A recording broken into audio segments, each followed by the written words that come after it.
Hi, this is Emily Taylor. I'm the associate producer for Everquest 2, and welcome to the Age of Discovery beta tour. So the Age of Discovery is a very feature-rich expansion, and rather than having a lot of new zones, we've focused on added gameplay and new mechanics, so this is going to be a very hands-on tour.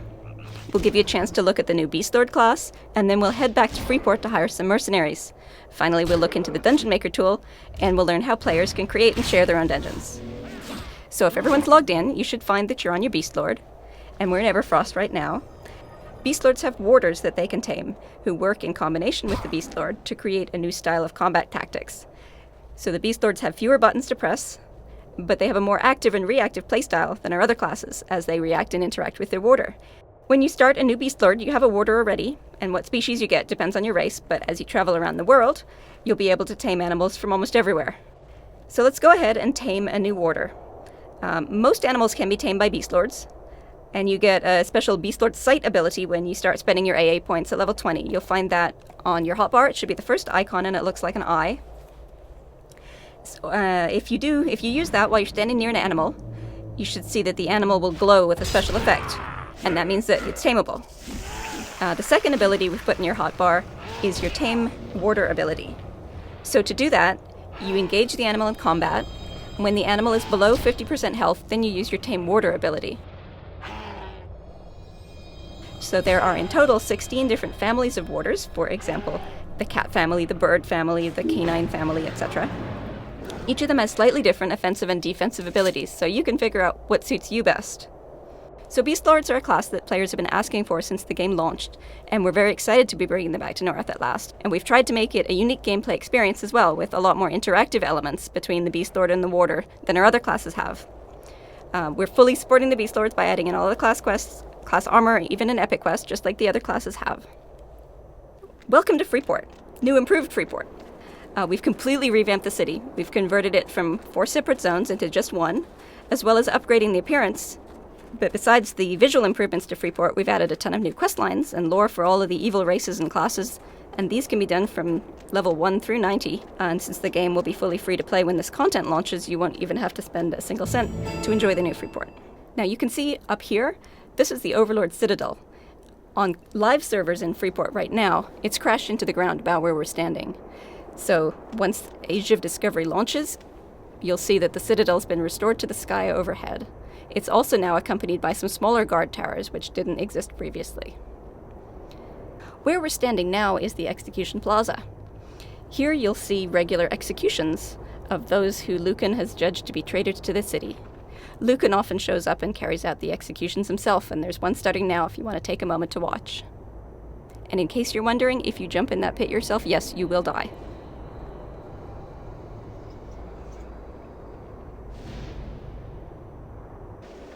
This is the Overlord's Plaza. This didn't exist in the original Freeport, so this is a pretty cool monument. Clearly, nothing says, I'm back and I'm taking control, like a 20-foot tall golden statue of yourself. So the revamp of Freeport includes a ton of new quests, including different quest lines for different races and class archetypes. Many of the quest chains also scale dynamically to your level, so even if you're already level 90, you can still enjoy them. And we've preserved a lot of the older content as well, although some of the older quests have had to be tweaked to match the city's changes. The old racial neighborhoods have been turned into instance quest zones, so you'll visit those while you're doing your quests. And there's also a new public quest outside Freeport in the Common Lands, which is for levels 20 to 30. So let's head over to the Seafarer's Roost Inn, which is where we'll meet our new mercenaries. Okay, here we are at the harbor. You can see the tents over at the right. That's new. There's sort of a commercial area where you should find the banker, the broker, the mender. You'll also find the new reforging merchant there. And here at the Seafarer's Roost Inn, you'll find the mercenaries hanging out. So mercenaries are another cool feature coming with the Age of Discovery. They are hired hands that you can pay to help you fight. They act like a group member, and they'll take up a group slot in your party. They also demand a share of the loot, and you have to pay them a regular salary or they will quit. But they're a great option if you need a little extra help to run that one quest, or if your group just can't find that last person to run a dungeon. They can even join raids. Mercenaries come in 5 general categories: tanks, healers, melee DPS, caster DPS, and support. And you'll see they have a unique icon over their head that should indicate their role. We've got one mercenary standing out front of the inn here. And if we go inside, there's a healer just around here behind the ogre, and a few more out the back. Now, each mercenary is a unique character with unique abilities, so the healer here in Freeport is not necessarily the same as a healer from another place. You might find that one healer specializes in heal over times, the other specializes in instant heals, maybe one has a better res, maybe another does more damage. So it's worth investigating the different mercenaries to find the one that suits you best. There are some mercenaries that will be based in Freeport and in Kinos. There are others you'll meet out in the world. Once you've hired a mercenary for the first time, after that you'll be able to visit Freeport or Kinos to hire them again, regardless of where you originally met them.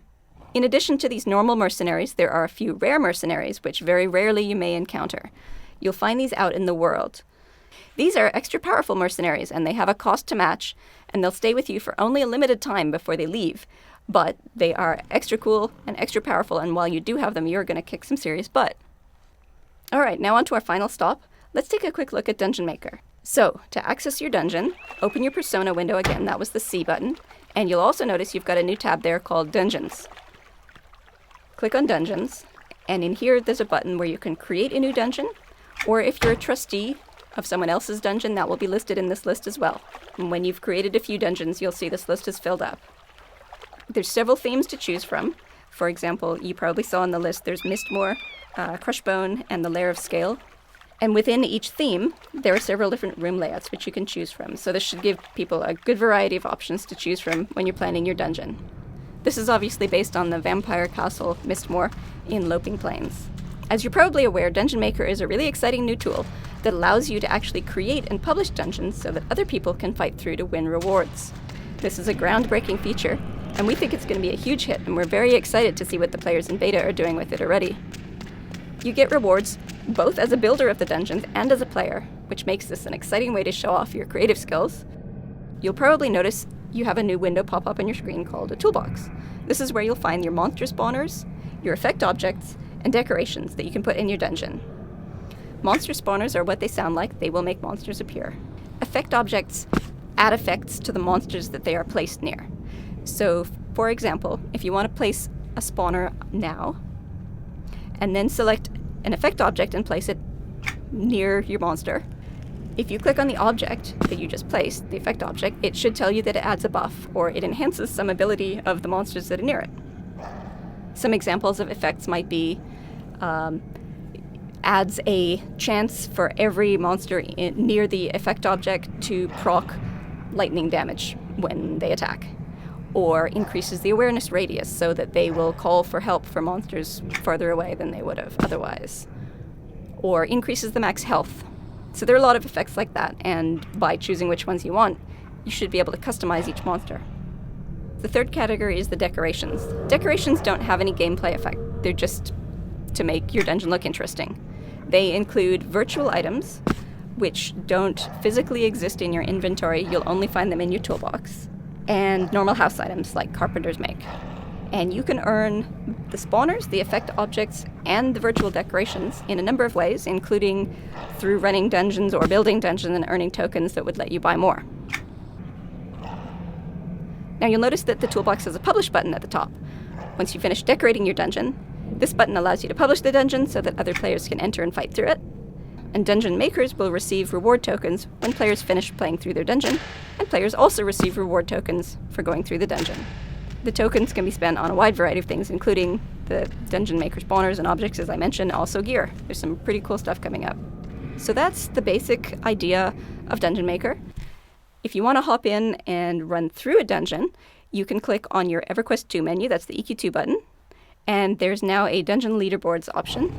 If you click on that, you'll see all of the dungeons that people have published, so just pick one and go into it.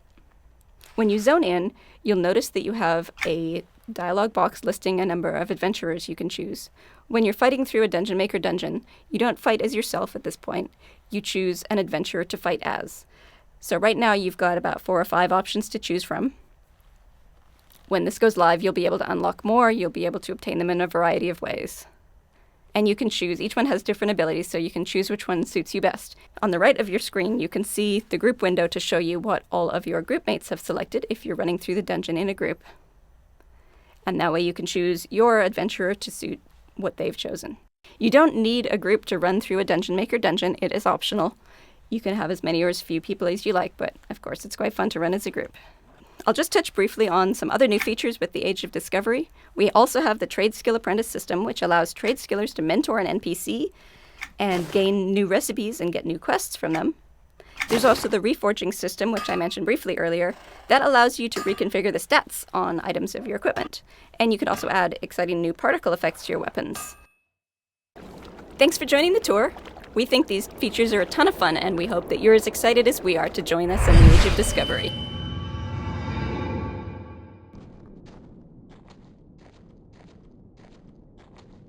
Sony.